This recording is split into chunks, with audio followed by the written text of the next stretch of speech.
বান্দরবানের দুর্গম পাহাড়ি এলাকায় উদ্বেগজনকভাবে বৃদ্ধি পেয়েছে হামের প্রকোপ। স্বাস্থ্য বিভাগের সর্বশেষ তথ্য অনুযায়ী বান্দরবানের সর্বমোট আক্রান্ত ১,৫২৩ জন, মৃত্যু হয়েছে ৬ জনের। এইচএম সম্রাটের পাঠানো তথ্য চিত্রে ডেস্ক রিপোর্ট। চলতি বছরের মার্চ থেকে বান্দরবানের দুর্গম পাহাড়ি এলাকাগুলোতে উদ্বেগজনকভাবে ছড়িয়ে পড়েছে হাম। সবচেয়ে বেশি আক্রান্ত হচ্ছে রুমা উপজেলার গ্যালেঙ্গা, পাইন্দু, চেমাখাল, সৈরাতং, লেতং পাড়া সহ দুর্গম ও খুবই বসতিপূর্ণ এলাকাগুলো। আক্রান্তদের অনেকেই উন্নত চিকিৎসার জন্য রুমা থেকে বান্দরবান সদর হাসপাতালে চিকিৎসা নিচ্ছে। তবে বান্দরবান সদর হাসপাতালে রোগীর চাপ বেড়ে যাওয়ায় শিশু ওয়ার্ডে দেখা দিয়েছে শয্যা সংকট।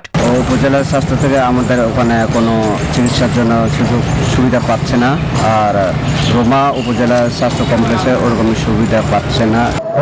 টিকা আগে ঠিক মতো মারে নাই, এই কারণে হাম হয়েছে। 7 জন মারা গেছে, সব আমার আত্মীয়, আমার বংশ, আমার মেয়ে, ছেলে বা নাতি।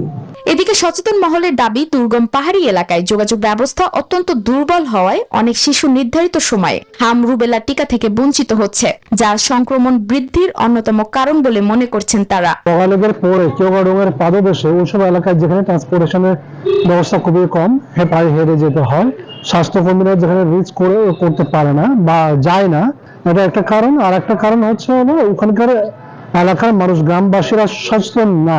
হাম সংক্রমণ বৃদ্ধির কারণ হিসেবে টিকাদানে অনীহা, অপুষ্টি, স্বাস্থ্য সচেতনতার অভাবকেই দায়ী করছেন এই চিকিৎসক। স্বাস্থ্য ব্যবস্থার প্রতি তাদের অনীহা, সাথে